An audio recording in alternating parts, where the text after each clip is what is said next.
When you decrease the level of importance you give something, you increase your ability to receive that thing. Think about this. Anything you make really, really important, you create resistance around. You put it on a pedestal and you tell reality, this is not equal to my identity. Do you see? Like if you put a person on a pedestal, what happens? It's really important that they respond to you. It's really important they like you. You have just increased that importance and you've decreased the ability for you to receive that thing. Think about that. Your life will change when you become aware of what I'm sharing with you right now. You don't want your goals and the things you want to be important and on a pedestal. That creates attachment, which also creates resistance. When you let it be natural for you, you increase the ability of you actually receiving that thing. Now, it's like when I share and I talk about like this video, for example, which of course I am on Instagram. And normally when I start these Instagram lives, there's this pressure around the very first hook, which means the very first thing I say is going to be what 50,000+ people see, and whether they watch the video or not. Now here's the thing. When I do these Instagram lives, it takes me like 2-3 minutes to get into a flow state. So even if the live is the most epic, fun live I've ever done, and people are like, please don't delete the live, Aaron, please have the replay up, I love it so much. Most people won't see it unless the hook is good. Does this make sense? So what happens is that hook has importance. That hook has importance. And then I created this cringy energy where I'm like, this video, letting go, blah, like it's pressure. Now the funny thing is that when it's the best is when I'm the least attached and I don't care. Like, Aaron, you can just go Instagram Live. But if I go on Instagram Live and I say, okay guys, I'm waiting for people to come in here. I don't know, maybe it's a limiting belief and that would just get like freaking 100,000 views. I don't know. But then why am I even attached to views to begin with? Well, I guess I want my time to be valuable. I want to impact people. You become aware of all these ego desires, which are the ego's ability and desire to control reality. Does that make sense? So basically, what are areas, let's look at a couple examples. Comment an area of your life that you're making really important. I'm going to roast it. Not going to roast you. I'll roast the importance you give to some area of your life. Okay? So you just comment it. Comment it.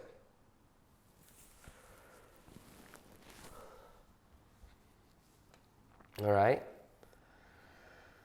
So we've got a couple different examples. One is finances. People do that a lot. Education, finding work, relationships. You know, anytime you're attached to the outcome of some type of like dynamic in relationship, what happens? You increase the importance you give to a certain relationship or a certain thing you want from a relationship. You decrease your ability to receive that thing. Because what you're saying is this thing is not equal to my identity. Like if you were to put something on the stairs right here, and then you're looking up at it, it's then looking down at you. I'm talking about energy here. And that's what happens a lot of times with importance. Anything you make important. Like, for example, one time, as people said, jobs, finances. I remember one time I went to a job interview with a friend who dragged me along. This is back in the day when I got the job at Nordstrom Rack, where I worked for a few years before I transferred to the full-line Nordstroms, because I knew that at the full-line Nordstroms, I would make like $20 to $40 an hour in commission. So I knew I wanted that job. Well, at the time, a friend of mine said, it was my best friend that I hang out with all the time. He's like, come to this job interview and then we'll go get lunch. I'm like, all right, it was a group interview. I'm like, why not? So I applied at Zappos before Zappos blew up. So I go to Zappos job interview. I go into this place. There is that of like Porta subs was like given as like catered to all the people that worked there. There was a sleeping room. There was like foosball table. There was like party streamers everywhere. And I go into this office. I'm like, oh, this is cool. But I knew I didn't want to work there. I didn't care. There was no importance. Because I'm like, I already got my job at Nordstrom Rack. So I was like, you know what? I'm going to have fun with this. So you want to know what I did? When there was like this speed interviews where like there were these people that worked at Zappos that were doing speed interviews.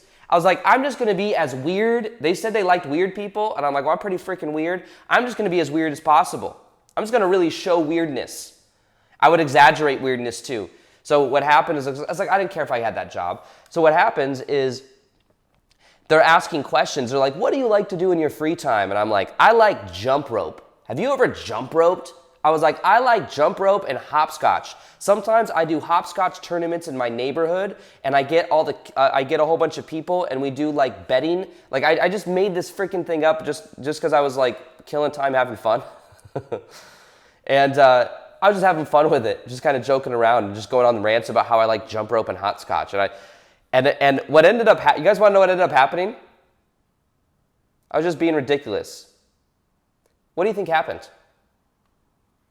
He challenged me to a jump rope competition on the spot. I don't know how to jump rope. I'm just kidding. I do know how to jump rope, and I would have beat him, okay? What ended up happening is I got the job, like I got the call back to get the job, and I said no. And then my friend who went that wanted the job, who was being, more normal, didn't get the call back. What was the difference in energy there? I was not attached. I didn't even care. I didn't even end up choosing that job. And if I did choose that job, it probably would have been good because it was before Zappos went nuts. Like, I would have had shares, and those shares would have gone crazy. This is back in 2009 or 2008. This is back in 2008, right after I got out of high school. So do you see the energy of that? When you don't give things importance, they're more likely to happen. Okay? The difference was the energy, exactly. Now, what are ways in which you can decrease the level of importance you give something? This is going to change your life right here. If you apply what I'm about to share with you and you learn this concept, it will completely transform your life. What are ways to decrease importance? Now, in a way, you could say decreasing importance is also like letting go of attachment to outcome. So what are ways in which we can decrease importance? Well, one way to decrease importance is to realize that you are projecting onto the attachment. You are. You are projecting happiness, you are projecting your power onto something else. So if you say something like, okay, when it comes to importance, if I had this person's approval or validation, or if I got them to like me, then I would feel good about myself. You're literally like giving them a stamp of approval. It's like you're giving them this like piece of paper that says, do you like me or not? And you give them a stamp and you say, hey, can you stamp this for me, please? I really hope you do. And you're giving them authority. You are making them the authority. You are an authority where you could like, boop, you could stamp it yourself. But if you weren't taught how to stamp it yourself when you were a kid, you will go around and you will look for other people to stamp your little badge of authority, your little paper that says, do you like me or not? It's like when you're a kid and you see, like, this is back in the day, before phones were real big, it was like, you might send like a little piece of paper that says, do you like me? Yes or no? And then you pass it on to a kid that you have a crush on. And then they look at you and they go, yes or no? And then you're like, oh, I'm worthy, or no, I'm not worthy. So what happens is, if there wasn't that feeling of validation as a kid, you might go around as an adult and go like, hey, look at this paper that I made you. Because an inner child part of yourself didn't feel validated. You're like, look, I asked this myself. Do you like me? Check yes, check no. And then what happens is you've given them your power. And then, but here's the thing, whether they check yes or no doesn't have to affect you. You don't have to internalize it. It's only when you don't like or you don't put yes for yourself that then you are attached to what they think. So the reason you've increased the importance of what they think is because you've decreased the importance, because you've decreased like your ability to realize your own validation. Make sense? So what are ways to decrease the level of importance? One of the main ways is to realize you are projecting. You're projecting. You're giving people the paper that says, do you like me, yes or no? You don't have to do that. But you didn't learn as a kid how to check your own box of yes, so now you're looking to everyone else to tell you you're good enough because you've made them the outer authority instead of tuning into the inner authority. Do you see? What I'm sharing with you right now is a game changer in your life. And let's look at other ways to decrease importance. Decrease importance. First off, recognize your projection. Recognize you are seeing through rose-colored glasses this attachment. This is part of the freedom. Does that make sense? Part of the freedom is recognizing you are projecting. Part of the freedom is realizing you are assuming that that thing is going to make you happy. And even if you did a little thought experiment, talk about importance. Like, if you think about importance, think of, like, you know how people, they might say, they subconsciously want validation and approval. And by the way, if somebody craves validation and approval, it's because they've settled for it, because they've given up on love and connection. Approval and validation is when you feel there was conditional love as a kid. And if unconditional love wasn't there, you will settle for validation and approval and think that that's what you're worthy of. And then you make your life a game of finding that. You see?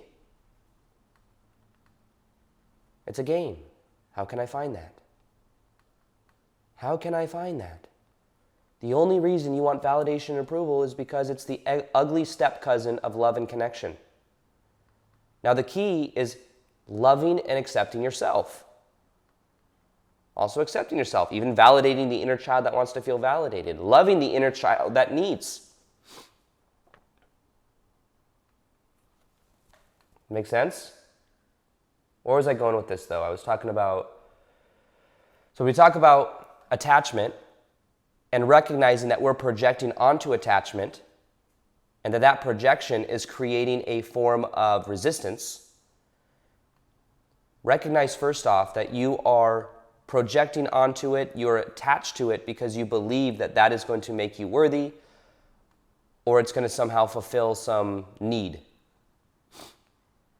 Make sense? So decreasing the level of importance is so powerful because then you're increasing your ability to receive. You're no longer, like part of this is, that's what I was saying. Part of the main part of this is recognizing the disillusionment of the attachment. Like when people have trouble letting go of a person, one of the main reasons they have trouble letting go of a person is because they think it's the person that fulfills them, not realizing that that person may be representative of a certain pattern. Does that make sense? It's a pattern. It's not as much as you think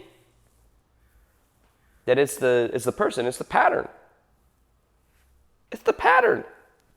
But you project onto that. If they would choose you, then I would feel enough. Let's look at people pleasers. How do people pleasers make things important? People pleasers, well, they make, what do people pleasers make important? They make other people's tension their sole focus.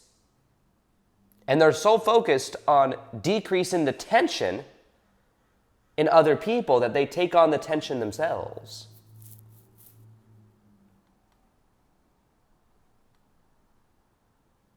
Think about that. Because people pleasing means pleasing their tension. It becomes your responsibility to ease their tension. And when it's your responsibility to ease their tension, you then many times will take on that tension because you think it's your job. Does that make sense? And many times the breakthrough for the people pleaser is to, of course, please themselves, stop abandoning themselves, but it's also to embrace authenticity and vulnerability, even if that causes triggers in other people. That makes sense? Yeah, so it says, what I need from others is actually what I need for myself. A lot of times what we give to other people, especially overgivers, there's like a part of their own inner child that maybe took on the role of overgiving as a form of control to feel safe.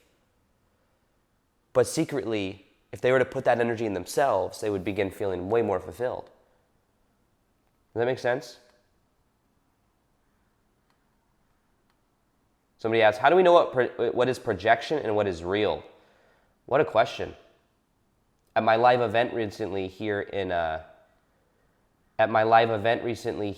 LA, somebody asked that same question. How do I know if it's my intuition or it's my projection? You want to know what my answer was? A lot of times, you won't know.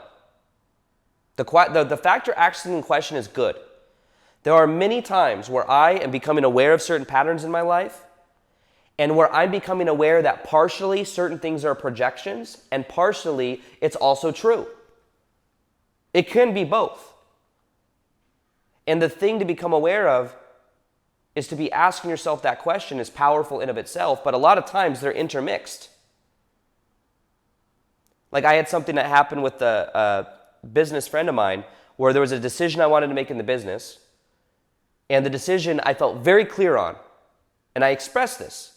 And I knew that that decision that I was making was also partially projection of like past stuff. And at first we didn't really agree, but then I completely let go and I didn't care either way what decision we made. And what happened was once I let go and I didn't care and I decreased the importance of him like understanding, I just let go. Then he agreed completely. It was really interesting. I let go of the pressure and he wanted to make sure it wasn't just my projection. But then once he let go of then he realized, oh, it's actually also it's a little bit of both. But what was interesting is it was both of them. I was aware that in this experience, it is both projection and it's also based in some truth. And there are times I find myself in situations, by the way, where I do project onto other people. And what I do is I become aware of it, and I give myself grace in a way. But the reason I say this is it's going to be a little bit of both regardless. Like you might have inner child wounding around certain things in relationships. It may partially come up, and sometimes your breakthrough when you're projecting or it's coming up in your relationship is acknowledging it and acknowledge that it's still coming up, and then even if it's a projection, it's still okay. Having the vulnerability to show it.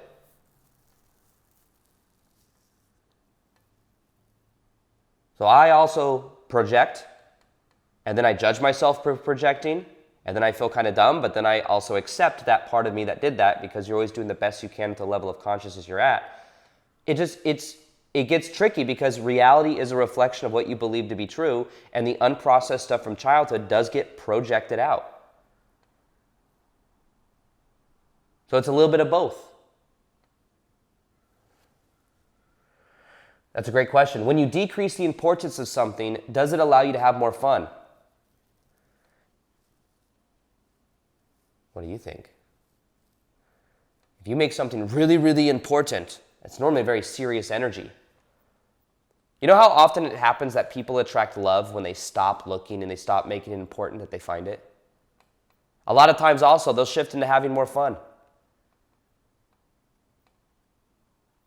Also, these lives that I do, these videos that I make, the more fun I have, the better they do, and the more I enjoy making them. It becomes a win-win.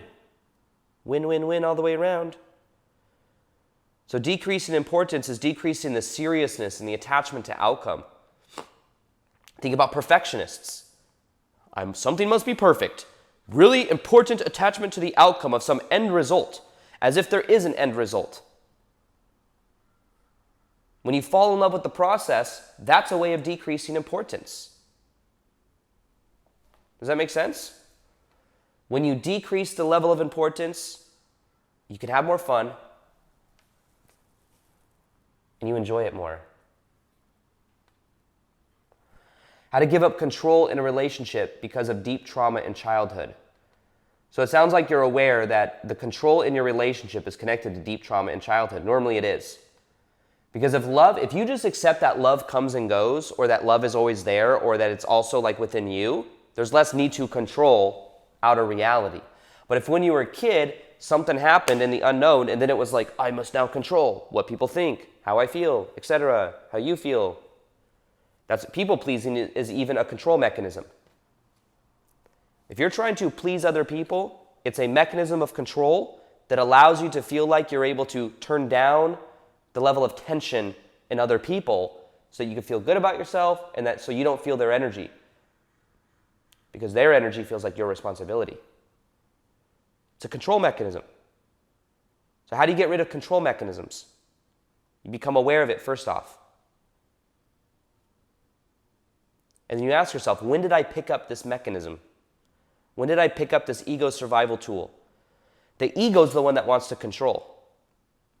This is why a lot of what I talk about on my channel recently especially is realizing that the ego does not want to thrive. The ego just wants to, what do you think? Just wants to survive. And to survive, it might be in fight or flight. To survive, it's an energy that comes with a lot of pressure. So when you talk, if you get anything out of this video, here it is. You ready? You have increased importance in your life because you have increased the power you give to your ego. You made it very important and given so much pressure to your ego to control things in your life. You might even say, I'm going to manifest. I'm going to manifest my dream life. Manifest is a form of control. And the only reason you want to manifest and you want to think about what you want, to then feel what you want, to then experience what you want, is because you love certainty, because as a kid, uncertainty wasn't good. It's a way of controlling reality. So you decrease importance around the ego's desire to control when you increase and connect to the divine or God. This insight right here can completely shift your life. It's a game changer. The ego is what wants to control. The ego is what wants to control what people think. It wants to stay in familiar energy. It wants to avoid pain and move towards pleasure. It's the ego. And we grow up in a life where we have this avatar body that we didn't give a whole bunch of power to, and then we say, it's my job. It's my job to control reality, to control what people think, all this stuff. Pressure, pressure, pressure. It's important what people think. Let me have a piece of paper that says, do you like me, yes or no? Here, decide whether I'm good enough or not. Remember, true freedom is whether you can have somebody that says they don't like you and you're still okay. You have to let people, imagine this. Here's another example of something I shared recently that can completely shift the way that you view this concept. We talk about choosing yourself. You want to choose yourself. Or you want other people to choose you. Well, if you give them this little piece of paper like in elementary school that says, do you like me, yes or no? You let them choose yes or no, knowing that if they choose yes or no, it doesn't dictate whether you're good enough or not. You have to let them actually choose no for you to be free. But a lot of people that want to feel chosen or that don't choose themselves, they demand that other people choose them, and they're fighting and trying to prove it. It's like, who do I need to be to get you to put yes? And what happens when somebody wants something from you? When it's a manipulative energy, it's like, you must do this for me. You rebel. You resist. Because you can feel the threads of control. You see? So one of the most important things to realize What we're talking about right here is realizing you're good either way. You want to talk about true decreasing of importance? Realize you're good either way. You don't need to control reality. You can allow the divine or God to flow through. That's where true power is. Give it up to the divine. Give it up to God. Let these things flow through to you. The more I let go, like I remember back in the day wanting to grow my YouTube channel. Who do I need to be to get lots of views? How do I portray myself? Attachment to outcome, my ego's desire to get people to think a certain way about me. Why? Because then it's like me giving you that note that says, do you like me, yes or no? You get to decide, but please push yes. Who do I need to be? Maybe if I add a lot of value to you, you'll put yes. But instead, if I let you choose yes or no, and I'm not attached, that's a magnetic energy. Then I'm free. I don't care what you choose. I like me. Does that make sense? Yeah, it's allowing God to flow through. Allow the divine. That's where the magic is.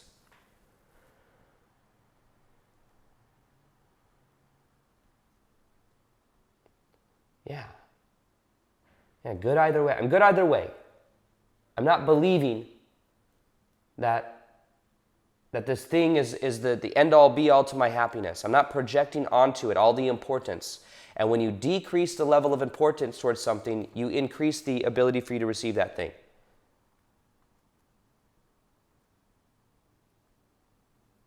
Do you have if you have questions about importance, go ahead and ask right now. I'm going to answer a few questions on decreasing level of importance or something that's related to this.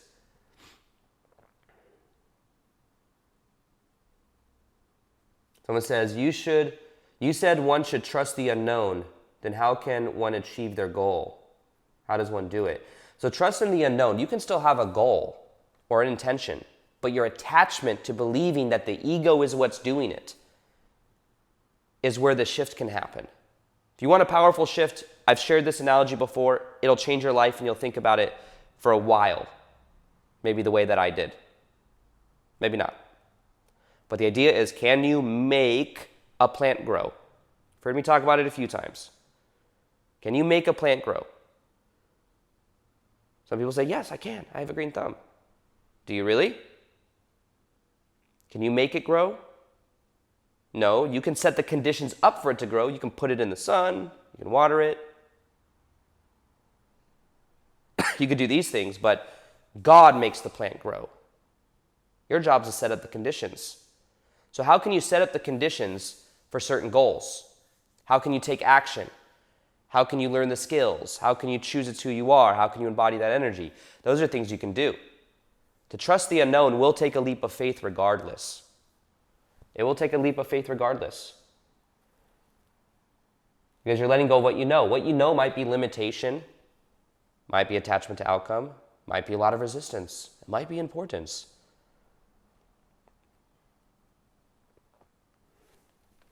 Make sense?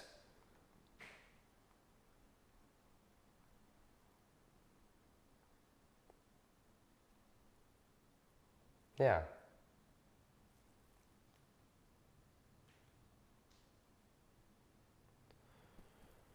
Yeah, set the intention, leave it, let God. Yeah, it's when I say let go, it doesn't mean just passively sit in your room and think about what you want. Letting go means letting go of outcome and focusing more on the process.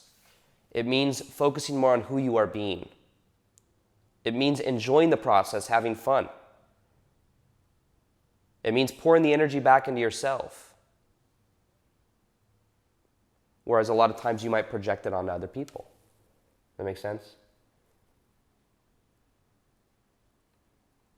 Someone says it's hard to detach, right?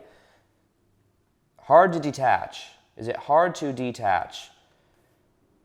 The ego might be so familiar to attachment that you would create the experience it's hard to detach. How hard is it for me to let go of this little earplug thing? Is it hard?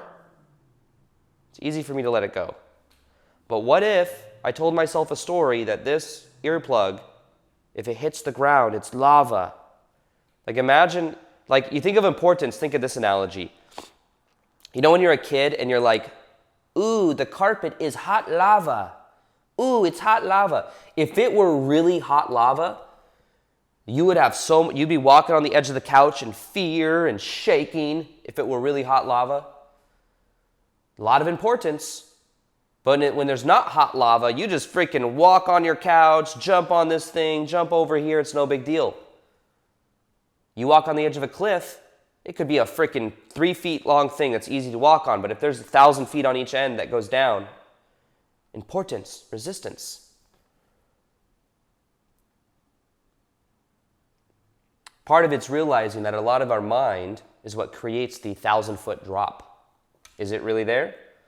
It's hard to detach, no? Well, you believe there's a 1,000-foot drop on either side. That's why it's hard to detach. But you become aware that that's projection. You become aware that you're projecting the importance. You become aware also, what's your story about attachment? What's your story about your ego's desire to control? What about if you let go and you let God? See? Different energy, right? So basically, do your karma and don't attach yourself to the outcome. Yeah, I agree with that. Yeah, recently I was listening to someone was talking about karma and how karma is more so related to attachment than anything else, which I resonate with. I think that because I mean, this is a deeper spiritual thing. I believe we reincarnate when we still have desire. And when you start letting go of desire, there's less need to come back over and over again. So when you satisfy those desires also by realizing that a lot of it's projection, you don't create as much need to learn certain things, to go through those experiences. So I really think letting go and detachment is one of the keys to like spiritual progression. It's my own personal viewpoint on it. So anyways, who's been having fun? Does this one feel a little different than the others because it's not going on Instagram? It'll go on YouTube. It won't go on Instagram, which means I don't care. I don't need retention. I don't care about the hook. It don't matter. It don't matter. It don't matter. Also, check out the Instagram that I did on disappointment. It's from this new live event from a few days ago. It was pretty cool.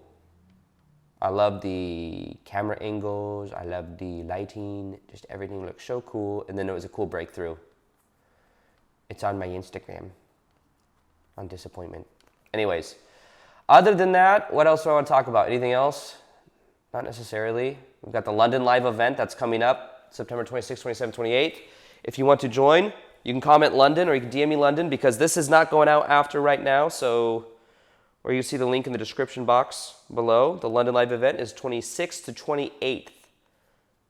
My only European live event. And then I'm going to be in Europe for like a month. Just relaxing, chilling, going to Spain, maybe Norway, maybe Switzerland, maybe, where else? We'll see. My first time going to Europe. What else? Anything else going on? There's other stuff happening. Yeah, then when I come back, I'll probably be doing consistent live events here in LA. I don't know. That's all the updates. Other than that, thank you guys all for being here. This will come on YouTube eventually, but it ain't going to be here on Instagram. So other than that, I appreciate you guys all being here, and I'll talk to you guys at the next one. If you want to see what happens at my live events when I'm hot seat coaching people to help them decrease the level of importance, one of my most popular videos got over 1 million views of me helping this woman become aware of the importance she gives to her relationships and to what people think and to being the good girl. She completely transforms. You can watch her embrace that energy and go into a whole new version of herself. And you can check this video out right here.